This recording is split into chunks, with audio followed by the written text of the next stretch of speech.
अपने माता पिता को बहुत प्यार करते हैं और संसार से सबसे ऊपर समझते हैं, परंतु मैं अपनी पत्नी से भी बहुत प्यार करता हूं, परंतु पत्नी और माता पिता में अच्छी सुलह नहीं है महाराज जी। इस स्थिति में मैं कैसे दोनों को दोनों का प्राथमिकता माता पिता की रखनी है, क्योंकि अर्धांगिनी अपना ही अंग है और हमें प्रकट करने वाले माता पिता हैं। तो अर्धांगिनी को इतना कि आप हमारे माता पिता की सेवा ना करें, मानते हैं, लेकिन आप हमें नहीं रोक सकते। हम आपकी सुविधा, आपकी अनुकूलता आपको देंगे, लेकिन आप हमारे माता पिता की सेवा में अगर तनिक भी विरोध करते हैं तो हमारे आपके संबंध में विरोध हो जाएगा।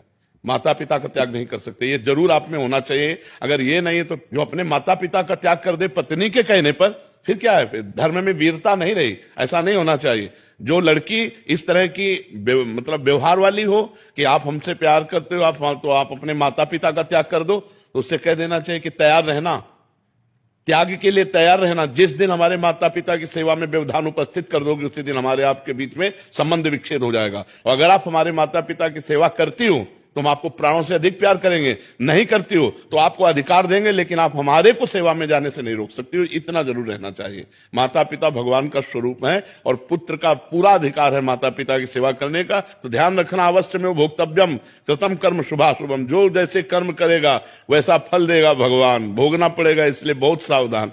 तो कभी चूक मत कर देना, पत्नी के चक्कर में आकर अपने बूढ़े माता पिता को मारना पीटना या घर से निकाल देना, ऐसे कोई आचरण मत करना। पत्नी से को तुम करो या ना करो, हम तुम पर दबाव नहीं डालते, लेकिन आप हम पर दबाव नहीं डाल सकते कि माता पिता की सेवा से वंचित हो। माता पिता महाराज जी थोड़े से अलग व्यवहार के हों, वो बहुत गलत व्यवहार करें। हाँ, तो उनको चाहिए, माता पिता को चाहिए कि बुढ़ापा आ रहा है, ज्यादा अगर उद्दंडता करेंगे तो दुर्गति को प्राप्त हो जाएंगे। बहू बेटा को अपना बेटा और अपनी बेटी के समान चाहिए। थोड़ा प्यार का व्यवहार करें जिससे कम से कम उनको चाय और नाश्ता मिल जाए। अगर माता पिता करने लायक है और वो बहू बेटा से सेवा नहीं कराते हैं, बहू बेटा से ईर्ष्या करते हैं, तो बेटे को चाहिए कि दूर से देखता रहे, उनकी सेवा में भले न जाए। लेकिन जिस दिन वो ऐसी स्थिति को प्राप्त हो कि वो अपनी सेवा करने लायक ना हो, उस दिन वो गाली दे तो भी उनकी सेवा करनी चाहिए। माता पिता की तो भी सेवा करनी चाहिए, क्योंकि वो बुजुर्ग हैं, उनका दिमाग स्थिति 60-70 के बाद जो है मानसिक स्थिति बिगड़ जाती है। अगर वो गाली देते हैं, वो निंदा करते हैं, तो हमें ये बात नहीं माननी, हमें उनकी सेवा करनी है।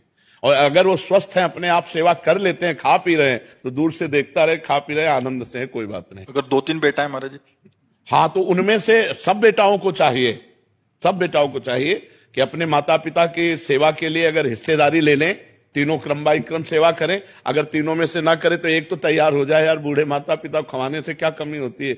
दाता तो भगवान है, खूब अच्छे से देते हैं। जो माता पिता की सेवा करता है उस पर भगवान प्रसन्न हो जाते हैं, क्योंकि भगवान धर्म से प्रसन्न होते हैं। देखो, पुंडरीक जी अपने माता पिता की सेवा करते थे तो विट्ठल भगवान स्वयं दर्शन देने के लिए महाराष्ट्र में आए थे कि नहीं आए थे? तो माता पिता की सेवा करने वाले को भगवत प्राप्ति निश्चित।